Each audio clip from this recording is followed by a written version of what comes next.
Hi everyone! Happy Resurrection Sunday, and this is your Kuya Chris again. I'm here at Morris Clayton Reserve.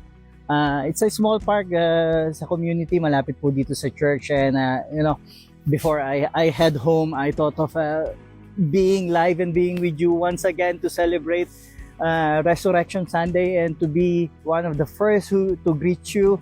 Happy Resurrection Sunday, everyone. This is one of the best or the biggest celebration that we're having. Sorry, excuse me po. That we are having on Christianity. This is one of the first that we are having celebrating big time. Kasi po, this is the time. This is the day that death is defeated in the history of mankind because of the finished work of our Lord Jesus Christ. Mga kapatid, we celebrate the life of our Lord Jesus Christ. We celebrated His death, but most of all, we celebrated His resurrection, because the story of Jesus Christ did not stop on His death, but it goes on His resurrection. And today, we celebrate that because today, death has been defeated. Mga kapatid, di ba sa buhay natin mga Kristiyano, sa buhay natin mga tao, hindi Kristiyano mga tao, ang isa sa mga ayaw natin dumating, ang isa sa mga kinatatakutan natin is death. And that is the thing na hindi natin ginugusto. Of course, we are not pulling death ahead, and we are not pulling death, kumbaga hindi natin fast forward yung death papunta doon. But knowing the finished work of Christ, knowing the resurrection power of Jesus Christ, death has no longer sting. And death has been defeated. Ano po ba? Saan po ba nanggaling yung death? Di ba? In Genesis 3, when Adam and Eve fall, that is the time when the Lord said, you can eat from anything except from the tree of the knowledge of good and evil, for you will surely die. So that's the first that death has come to mankind, and that death is not staying permanently, because just on verse 15 itself of Genesis 3, God the Father, our loving Father, has declared out of His love, out of His heart, and He talked to man and woman that I will put an end to this, and there will be someone to crush the head of the serpent. Mga kapatid, the serpent, the devil has been defeated.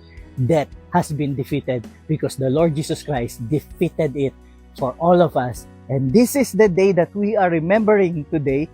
This is the day that Jesus Christ defeated death. He defeated it because from one man, Adam, death comes to mankind. And from one man, Jesus Christ, life comes back. We are all resurrected. We are saved. Salvation has come to mankind, and there is no more death. Death is no longer a sting for each and every one of us. If you could remember Billy Graham, he is one of the best, or one of the most celebrated preacher of our times. Billy Graham told, sabi niya, when I die, or when the time comes that I die, don't think that I am dead, because I am much more alive than anything that I live on this lifetime. Mga kapatid, praise God because of that. Why did Billy Graham told that? Because he is in full peace. He is at peace at the death and resurrection of our Lord Jesus Christ. Mga kapatid, because Jesus Christ resurrected from the dead, death is only a doorway of us being mortal, coming to immortality, to a place, to a life, to a world that we can never describe and imagine. That is with the presence of God. Mga kapatid, Romans 3:23 said, for the wages of sin is death. Death there is written in Greek, which says thanatos.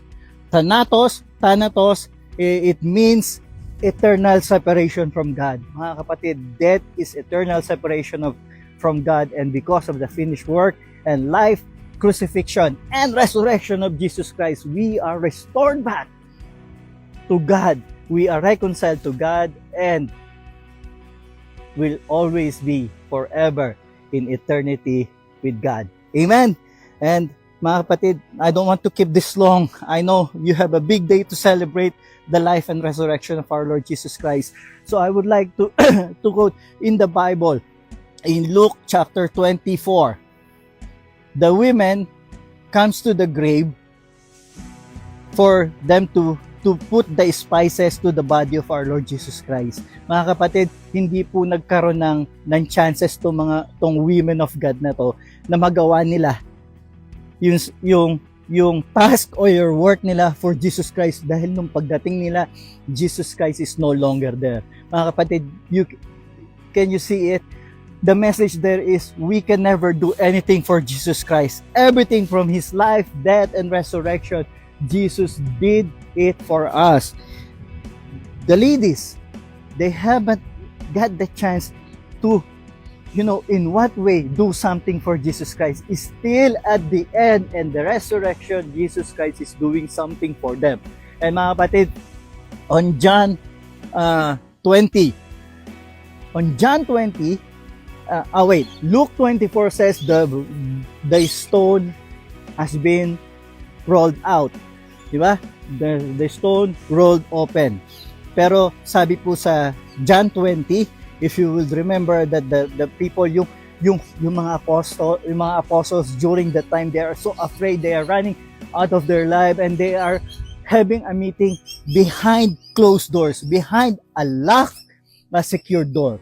And then on John 20, it says that Jesus is standing in the midst of them. This is the time, you remember, when He met the apostles on the room. Mga kapatid, imagine, Jesus is standing there, kahit naka-close yung door, kahit naka-lock yung door. It means nothing can stop Jesus from coming to you. Jesus did not knock. Jesus did not ask for somebody to open the door. He just came there and stand in front of you. Just what He is doing right now in our lives. He stands in front of you. Kapatid, nothing can stop Jesus Christ. But coming to that, when it says there that Jesus Christ is there, kahit nakalak yung pinto, ang ginaw mga kapatid, ang lamig. Kahit nakalak yung pinto, kahit nakapinid yung pinto, Jesus Christ stands there. Bakit? Why? On Luke 24, it says the stone rolled open. Mga kapatid, the stone rolled open. It is not for Jesus Christ to go out.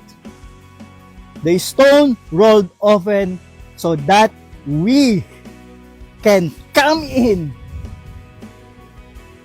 inside the tomb, and on the same time we can walk away out of the tomb. Why? Because death is defeated, mga kapatid.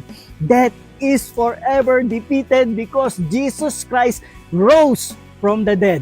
And Jesus Christ loves us so much. You remember Friday, we talked about Jesus Christ chose us. We never chose Him. It is the Lord Jesus Christ who chose us. We never chose Him. And once the Lord Jesus Christ chose us, pag pinili ka ni Lord, Siya yung pumipili na hindi nagbabago. He stood on His choice. I chose you. You did not choose Him. You did not choose me. Mga kapatid, John 15:16 says, I chose you. You did not choose me. Why? Because we have done our choice. We choose to sin. But Jesus Christ chose to live, to die, and today resurrect for us. Make His tomb empty so that our tomb, when time comes, will be empty. From now on, because of the Lord Jesus Christ, death is just a doorway. It has no longer power over us. And the power of sin is death. He destroyed sin, He destroyed death, so that we will be with Him in eternity.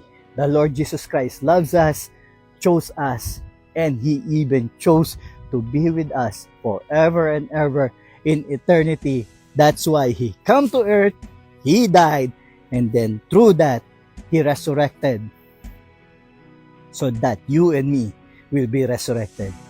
Amen?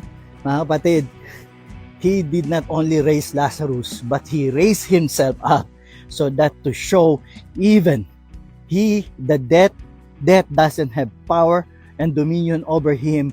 And that resurrecting power in Romans was told to us that same power who resurrected Jesus Christ is in me and you, because God has gave us the resurrecting power. Even in death, we will resurrect and be with Him forever and ever. And that is what we celebrate on Resurrection Sunday. Maraming pong salamat mga kapatid. Thank you for staying with me and thank you for listening, for untiringly listening, because we will talk about Jesus Christ. And guess what, mga kapatid? Sa mga susunod na live ni Kuya Chris or sa mga susunod na video ni Kuya Chris, do you guess sino po pag-uusapan natin? Correct. That is Jesus Christ and nothing but Jesus Christ. Mga kapatid, marami pa tayong pag-uusapan, but today, let me pray for you. Father God, thank you for all of who listened and who joined on this broadcast. Thank you po sa mga kapatid ko. Thank you for this place. Thank you for all your resources. Higit sa lahat, thank you that you came, you live, you die, and you resurrected for us so that your life and resurrection be with us. Only death is the one that you did not give us, but it is the one that you have taken away from us on your death, so that you can give us your life and your resurrection. Lord Jesus Christ, Father God, we cannot thank you enough, but praise be to the Father, Son, and Holy Spirit. And by your authority, by the name above every name, by the name where every knee shall bow, Jesus Christ, I speak blessings upon blessing, grace upon grace, restoration, life, a satisfying life to each and every one who's listening right now and who will listen later on. In the name of Jesus Christ, this is our declaration, prayer, and thanksgiving. Everybody says, Amen, Amen, Amen. Mga kapatid, tandaan, pag ikaw ay na kay Kristo, ikaw ay pinaburan at pinagpala na. Ang nagbigay ng pabor sa iyo, ang Diyos Ama, ang lumikha ng langit at lupa, and that favor will never go away and will stay with you. No one can take that out away from you. No one can take you away from the love of the Father. Kapatid, see you again next time. In Christ, you are blessed and highly favored. In Christ, you are Karito. Woo! See you again!